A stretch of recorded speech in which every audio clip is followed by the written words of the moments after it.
this is only a less than 1/3 of the emissions on methane, to answer my own question. 1/3 of the emissions of methane in the United States. Why aren't we dealing with the other 70+%? It's because that's not the objective here. The objective here is to try and kill domestic energy production, which is going to result in higher global emissions, higher energy prices, and more jobs, wait for it, in China. Mr. Graves, you're recognized, sir. Mr. Chairman, I just want to quickly ask the sponsor a question. So the bill is based off of a 2012 baseline. And obviously it's 2021 right now. Can the sponsor tell us where we are in emissions compared to a 2012 baseline today? I don't know the answer to that, but I'd be happy to provide it to you. Okay, thank you.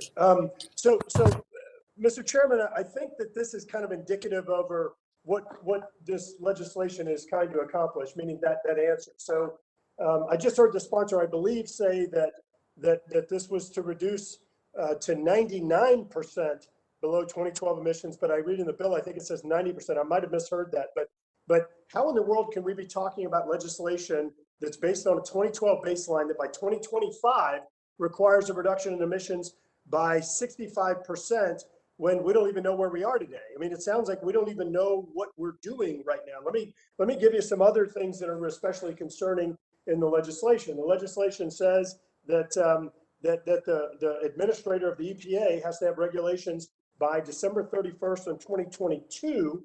However, by January of 2024, the states have to have plans submitted saying how they're going to comply with this. It allows the EPA administrator apparently to disapprove it, but it doesn't provide any mechanism or criteria by which these will be evaluated. It says after 42 months that some of the regulations have to be promulgated by the administrator, but again, by January of 2024, states have to submit plans on how they're going to comply. In another section of the bill, it says that 2 years after the date of enactment, which we don't know when that is, the Secretary of Interior should issue regulations, which that will be before the administrator releases his or her plans and regulations and enforcement. So it seems like it's really disjointed because, number one, let me say it again, we don't even know where we are right now in regard to emissions, yet we're talking about 65% and we're talking about 90% or maybe even 99% reductions based on a 2012 baseline. It seems like we should be a little bit more aware of where we are and what this would actually mean before we move forward. Another example of concerns is that under the legislation, it does not give any consideration to economic implications. Mr. Chairman, this bill uses Section 111D of the Clean Air Act. You may be familiar with that section because that was the section that President Obama used to set the Clean Power Plan standards. Under that very same authority, President Obama said we're going to reduce emissions by 32% off a 2005 baseline by 2030.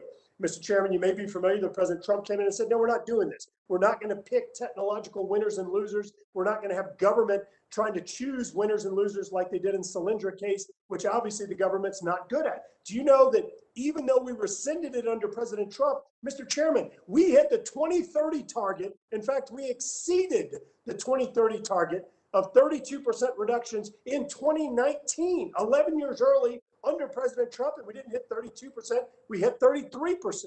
Mr. Chairman, why would we replicate the failures, the flaws of what happened previously instead of letting innovators innovate? We have demonstrated that the United States can lead the world in reducing emissions. I want to be very clear on this, my friend from Colorado. I actually expressed concern when President Trump withdrew the methane rule, not because I didn't think that we should be rescinding the rule, but I thought that what should have been done is that should have been paired with more clarity on the existing regulations that regulate methane. I understand, like you do, methane has the highest global warming potential, though a shorter shelf life. But we need to be focusing on this. It's an important gas for us to be focusing on, but we also have to learn from history and evidence and what we've done. Lastly, Mr. Chairman, I remind you, there is a 40% increase in natural gas demand globally through 2050. The United States, according to the National Energy Technology Labs, has some of the lowest emissions profiles in the world. It's not like people around the world are going to stop using gas. What's going to happen is they're going to use dirtier gas, dirty Putin gas. Mr. Chairman, according to the National Energy Technology Labs, Russian gas has a 41 to 47% higher emissions profile than U.S. gas. This actually, it works along with some of the other bills on the agenda today to prohibit or prevent the production of natural gas in the United States that we're currently exporting to 36 countries around the world, and to replace it or supplant it with Russian gas, resulting in greater global emissions, job losses in the United States. I would commit to work with the gentleman from Colorado on this legislation, but I'm really concerned that this is moving forward in an uninformed way that really doesn't result in the type of emissions reduction that I think we're looking for. Thank you, Mr. Chairman. I apologize. I can't see the clock. I yield back. Gentleman's recognized for 5 minutes. Thank you, Madam Great. Chair. Madam Chair, I want to respond to the gentlelady's comments about emissions. Look, I understand this issue is confusing for a lot of folks and confusing for me, trying to track all this information, but some really important points have been made today. What these amendments are trying to do are trying to recognize that this is actually a global issue, and that this bill is going to result in a net increase in global emissions, which largely is what this amendment and Mr. Stauber's amendment and others are trying to prevent from happening. I mentioned earlier that the National Energy Technology Labs, part of our Department of Energy lab system, analyzed U.S. natural gas production and compared it to Russian. If we do things like this, and look, let's be really candid, because this is important. My friends on the other side of the aisle have worked to prohibit, both in Congress and through state and local government actions, prohibit the construction of pipelines to transport the natural gas. Yet you're trying here to force that the gas be used. Well, it can't be used if it can't be transported. So let's be very clear what is going on here. You're trying to create a problem that cannot be solved, and then say, oh, okay, well, it looks like we're not going to be able to produce gas anymore. Now, the reason that it's important that we don't do this is because if you do this, you're going to prevent domestic production of gas, which is then going to increase global dependence upon Russian gas, which has a 41 to 47% higher global emissions. If we cut emissions in the United States, it doesn't result in the U.S. being climate resilient. That's not how it works. I said earlier, for every 1 ton we've reduced, China's increased by 4. That's the wrong direction.